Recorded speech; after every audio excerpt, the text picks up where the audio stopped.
مرنے لگا نا تو لوگوں نے اسے کلمہ پڑھنے کے لیے کہا تو اس کے زبان سے کلمہ نکلتا ہی نہیں تھا، یہی بات نکلتی تو بھی مجھے سنا تو بھی مجھے سنا۔ ایک اور قابل آدمی تھا جو پوری دنیا میں اس طرح سے پڑا ہوا تھا، آخرت سے غافل، اپنی موت سے غافل، وہ پنڈی میں کچھ چیزیں رکھ کر ڈھیرے لگانے والا تھا۔ اب اس کی عادت تھی ہمیشہ چھوٹی چھوٹی چیزیں 10 روپے 12 روپے کہیں وہ آواز لگا کر لوگوں کو بیچا کرتا تھا، کبھی وہ نماز نہیں پڑھتا، زندگی میں وہ نماز کی کوئی اہمیت کبھی نہیں دیتا تھا۔ جب اس کی موت کا وقت آیا لوگوں نے اس سے کہا اے اللہ کے بندے تیرا وقت آیا ہے اب تو کلمہ پڑھ لے، تو اس کے زبان سے کلمہ نکلتا ہی نہیں تھا، بس یہی نکلتا تھا 10 روپے 12 روپے 10 روپے 12 روپے۔ ہمیں چاہیے کہ ہم نہ غفلت میں زندگی گزاریں نہ ایسی ایسی چیزوں میں زندگی گزاریں۔ اگر کبھی ہم سے کوئی غلطی ہو جائے تو فوراً توبہ کر لیں۔ اس کے مطلب یہ ہے جو آدمی موت کو زیادہ یاد کرتا ہے نا تو اللہ اس کے ہاتھ پر گویا کہ 3 کرامتیں ظاہر کرتے ہیں۔ ایک تو یہ ہے اسے غلطی پر جلدی توبے کی توفیق ہوگی، اور دوسرے یہ ہے اسے عبادات میں ایک دم چستی اور نشاط طبیعت میں اور شوق محسوس ہوتا ہے۔ یہ آدمی جو جیسے ہی غلطی ہو جائے فوراً توبہ کر لے، اللہ کے دربار میں عبادت کے لیے حاضر ہو تو پھر اس کی کیفیت ہی الگ ہوتی ہے۔ ہمیں چاہیے کہ ہم ان باتوں کو جب سنتے ہیں جب اسے عمل کرنے کی کوشش کریں، پہلے تو بچیں گناہ سے، غلطی سے نہیں بچ سکے کبھی انسان ہونے کے ناطے تو شیطان کے جال میں سب سے غلطی کر رہے ہیں تو فوراً ہم بغیر دیری کے توبہ کریں، اب کریں گے جب کریں گے۔ اسی طرح اگر ہم ٹالتے رہے توبہ اور وقت کی گھڑی آئی نا بغیر توبہ کے جانے والے بن جائے۔ تیسری کرامت اللہ بندے کے ہاتھ پر قناعت والا اپنی، اللہ نے جو دیا نا اس پر وہ راضی ہوگا، جو اللہ نے حال اس پہ دے گا اس پہ وہ راضی ہوگا، مجھے اور زیادہ چاہیے اس کی طرف اس کے اندر نہیں ہوگی۔ تو اللہ نے محترم 5 چیزیں ہیں جو تاریخیاں ہیں تو ان کے لیے 5 چیزیں ہیں روشنیاں بنتی، ہمیں چاہیے کہ ہم انہیں یاد کر لیں۔ دنیا کی محبت تاریخی ہے تو اس کے لیے چراغ ہے تقویٰ، ہمیں چاہیے کہ ہم تقویٰ اپنائیں اور دنیا کی محبت کو اپنے دل سے نکال دیں۔ گناہ ایک تاریخی ہے تو اس کے لیے چراغ ہے توبہ، جب بھی گناہ ہو جائے تو فوراً توبہ قائم ہو، اس کا کوئی بھی ذرہ برابر دیری نہ کریں۔ صبر ایک تاریخی ہے، اس کا چراغ ہے لا الہ الا اللہ محمد رسول اللہ صلی اللہ علیہ وسلم۔ ہم چاہتے ہیں ہماری خبر میں روشنی ہو، ہماری خبر منور ہو، روشن ہو، تو ہمیں چاہیے کہ ہم کلمہ طیبہ کثرت سے پڑھیں، روزانہ کم از کم 24 گھنٹوں میں 300 مرتبہ پڑھیں۔ پہلے سے 300 مرتبہ پڑھنے کے عادی ہیں تو 1000 مرتبہ پڑھیں۔ اسی طرح آخرت ایک تاریخی ہے، اندھیرا ہے، اس کے لیے چراغ ہے عمل صالح۔ ہم کوشش کریں کہ جس طرح جہاں سے بھی جس طرح بھی ہو سکے عمل صالح کرتے رہیں، نیک عمل کرتے رہیں، آخرت کی تیاری عمل صالح سے ہوگی۔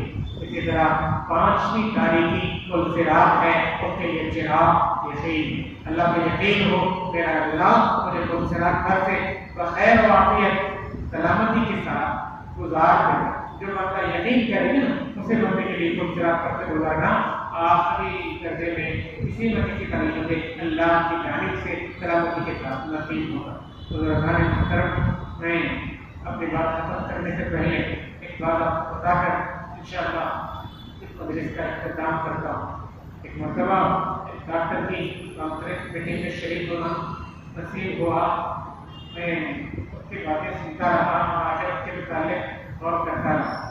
خون میں کس طرح سے گاڑھا بناتا ہے، ہارٹ اٹیک کی وجہ کیا بنتی ہے، خون کس طرح بلاک ہوتا ہے، سمجھا سمجھے کہ ایک لکیر ہے، ایک لکیر ہے، خون سے اوپر نیچے نیچے اوپر دوڑ رہا ہے، اور اس نے بہترین طریقے سے سمجھایا انسان جو بھی کھاتا ہے گوشت کھائے ویج یا نان ویج یا ترکاری وغیرہ کھائے، گوشت کھائے یا ترکاری وغیرہ کھائے، حتیٰ کہ اس نے تو یہ بھی کہہ دیا پانی بھی پی، تو وہ پانی اس کے اندر جا کر اس کے خون کے اندر ایک قسم کی چربی بناتا ہے، جس کی وجہ سے تھوڑا تھوڑا وہ چربی اس کے خون کے اوپر نیچے دوڑنے کو رکاوٹ بناتی ہے۔ یہاں تک تو بات اچھی تھی، بڑے بہترین طریقے سے وہ سمجھایا، لیکن آگے بھی بات کر رہا تھا تو بہت اچھا تھا، وہیں پر اس کے اپنی بات کو ختم کر دی، جس پر میں نے بہت افسوس کیا۔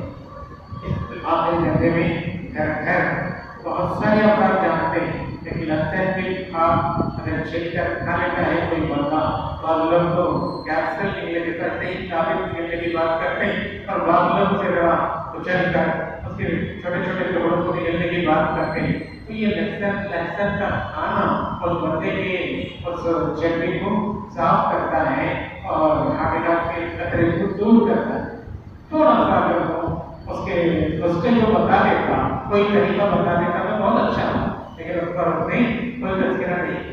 اسی سے ہم آخرت کی بات کرتے ہیں، بندہ انسان جو بھی کام اللہ اور رسول اللہ صلی اللہ علیہ وسلم کی مرضی کے خلاف کرتا ہے، ان کے بتائے ہوئے طریقے کے علاوہ طریقے پر چلتا ہے تو وہ گناہ کہلاتا ہے، اور اسی طرح وہ گناہ اسے تاریکیوں میں ڈبو دیتا ہے۔ اسی طرح بندہ ہر پل چاہے وہ جدھر بھی جائے، بات سمجھانے کے لیے روڈ سے ترمول آ رہے ہیں، ٹرین میں ٹرین آ رہی ہے اس طرف، اب بندہ الٹے میں جائے پھر بھی ٹرین پہنچے گی کہاں؟ ترمول ہی پہنچے، چاہے وہ الٹا دوڑے۔ بالکل اسی طرح بندہ ہر پل موت ہی کی طرف بڑھ رہا ہے، آگے جا رہا ہے، اور اس کا مقدر آگے جا کے موت کو گلے لگانا ہے۔ تو ایسے میں بندے کو چاہیے کہ موت کی تیاری کے بارے میں ذرا برابر مطلب سے کام کرے۔ اس کے لیے کیا کرنا ہے؟ پہلی بات تو موت کو یاد کرنا ہے، اللہ سے توبہ کے ساتھ۔ اس سے بات میں آتا ہے جو بندہ ایک دن میں 20 مرتبہ موت کو یاد کرتا ہے، اللہ تبارک و تعالیٰ قیامت میں اس کو شہیدوں کے ساتھ اٹھائے۔ دوسری جگہ ایک اور دعا بھی بتلائی گئی، دعا ہے اللہم بارک لنا فی الموت وفیما بعد الموت۔ جو بندہ اس دعا کو بار بار پڑھتا ہے تو اس کے لیے موت بھی آسان ہو جائے گی، اور موت کے بعد کے جو مراحل ہیں وہ سب پہلے اللہ کی جانب سے آسان کر دیے جائیں۔ ہمیں چاہیے کہ ہم ہمارے لیے جو طریقہ ممکن ہو اس طریقے سے موت کی تیاری کرتے رہیں۔ کبھی غفلت میں پڑھ کر اپنے آپ کو، اپنی موت کو، آخرت کو نہ بھولیں، اللہ سے نہ ہٹیں دور، اللہ سے جڑے رہیں، ہر ممکن طریقے سے اپنی آخرت کی تیاری کو بہتر سے بہتر کریں۔ اللہ پاک سے دعا ہے اللہ کہتے سے زیادہ عمل کرنے کی توفیق عطا فرمائے۔ اللہ ہم سب کو اپنے فضل سے موت سے پہلے موت کی تیاری کرنے والا بنائے، آمین یا رب العالمین۔ وآخر دعوانا ان الحمد للہ رب